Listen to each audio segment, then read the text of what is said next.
Plaquemines Parish has ordered an immediate halt to work on Louisiana's largest coastal project.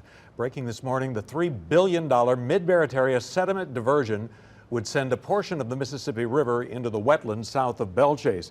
It's designed to build 21 square miles of land over 50 years. However, the project is bitterly opposed by fishing interest in Plaquemines and by local political leaders and would virtually wipe out the dolphin population in Barataria Bay.